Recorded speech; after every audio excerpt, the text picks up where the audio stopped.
Hey, I'm Mark, the co-founder of RevDup.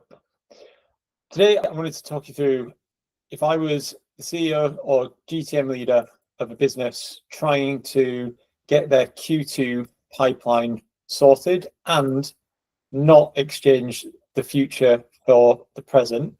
This is how I would think about starting to set up my ABM campaigns in order to get both near-term and long-term pipeline coverage.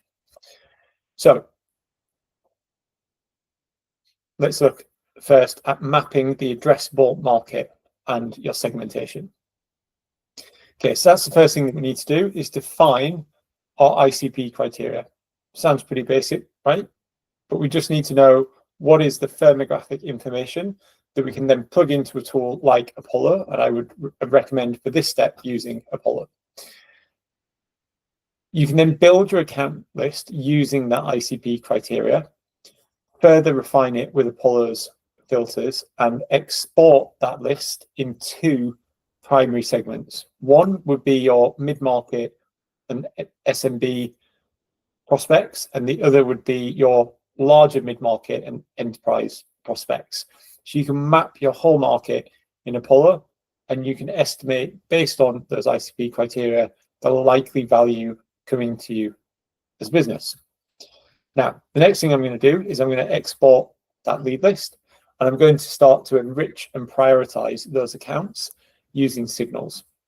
So I'm going to define those signals. It could be they are hiring a particular type of role. It could be that they have just raised funding, although ideally it's not something as obvious as that everyone else is going to be looking for. The best type of signals I'm seeing right now are much more specific to you as a company and how you're approaching your go-to-market. So, it could be news of a competitor's, one of your prospects' competitors launching a product in their market. It could be tenders going out, something that's really quite specific to your prospect account rather than it being generally applicable to the whole market.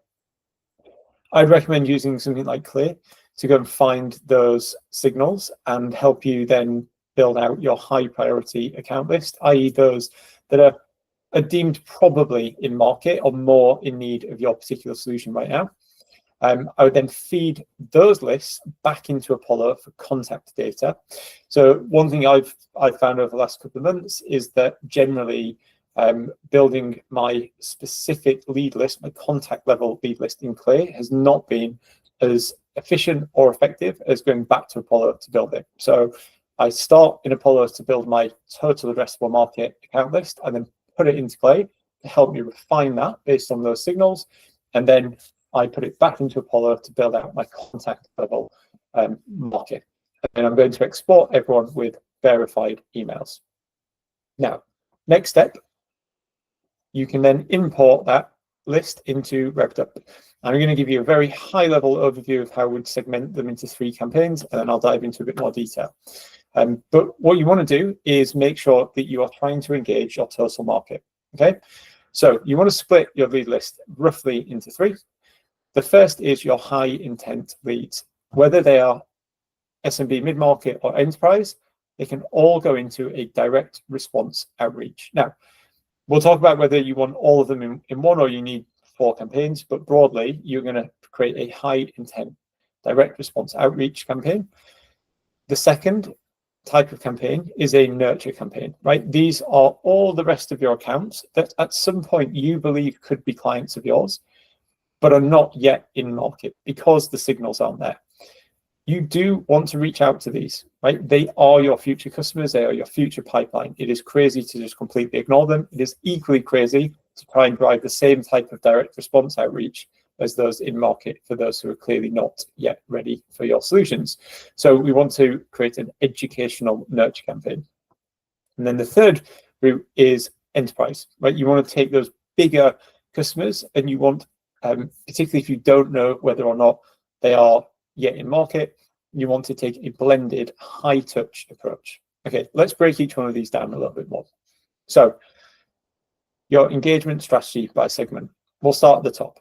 We're going to take your SMB and mid-market leads and put them into a direct response personalized outreach campaign that involves channels like email, LinkedIn, and calling. Okay, so email and LinkedIn can easily be handled by RevDup. So we would create a series of 3 to 5 emails that are personalized based on the right lead matching to your different personas, and that will then adjust your messaging to tell these in-market leads just why you're a good fit, driving to a value-led CTA, and making sure that that goes across email, LinkedIn, and making sure that we take that individualized approach and put those into call scripts. They can then be synced to your CRM, and then your reps can be picking up the phone to also help support the outreach to these high priority in-market leads. Okay. Now, the next piece is that you would want to have the nurture program. This is where I would suggest running at least an educational webinar, something around the challenge or problem that you're solving. And then I would not be having your reps call these leads, but I would just be nurturing them via email and LinkedIn, driving to this soft educational CTA. But still making sure that you're building your brand and awareness with these, because at some point they are likely to become in market, and you want to be ahead of your competitors in having provided value to them. And now you go to your enterprise accounts, and this is where we'd run the blended campaign. So the channels would involve LinkedIn, email, if they're worth it. Certainly, I would also recommend thinking about adding direct mail in there, and getting your sales team to, again, support with cold calls. This means proactive outbound dialing to those accounts. And then we would be looking to retarget all of these enterprise leads with a digital ad campaign, predominantly on LinkedIn, and also trying to drive educational awareness to a webinar. And then we also want to, because they're worth the effort and money here, invite them to a special VIP in-person event. Could be a breakfast roundtable, it could be a VIP dinner, but having this high-touch, white glove invitational approach to your big enterprise accounts is still what will help you cut through and separate you from your competitors in an ABM campaign. So how do we deploy across these channels? Well, I would be definitely pushing my emails, whether you do or don't use RevDup, to something like SmartLead. Instantly is also a viable alternative. We would use SkyLead to also push your LinkedIn automation, but again, HeyReach is a viable alternative. And then I would be using something like PostGrid to send those direct mails, if you'd opted to include those in your high-touch campaigns. I would sync all those call scripts generated from RevDup into your CRM, and then I would host a landing page via RevDup that is completely custom personalized to each individual. So when you do get a bite or an engagement, they're continuing to get that hyper-relevant, high-touch, white glove approach to your ABM campaigns, but all done incredibly efficiently and at scale. And then underlying all of this campaign execution, you would have a mindset of continuous test, learn, and optimization. So I would be consistently monitoring those engagement signals to look for what is working and what is not, either within subsets of your ICP or within your particular messaging. And really, really important, you want this to work alongside your sales team. So you want to make sure that you're enabling your sales team with easy access to all of the research and insights that's underpinning your ABM campaign, whether that's been generated manually or automatically via RevDup. And this, if I now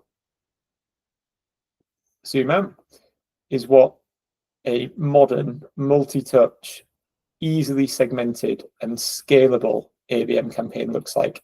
Start in Apollo, segment in Clay, run all of your messaging and campaign execution through RevDup because it's just super, super efficient.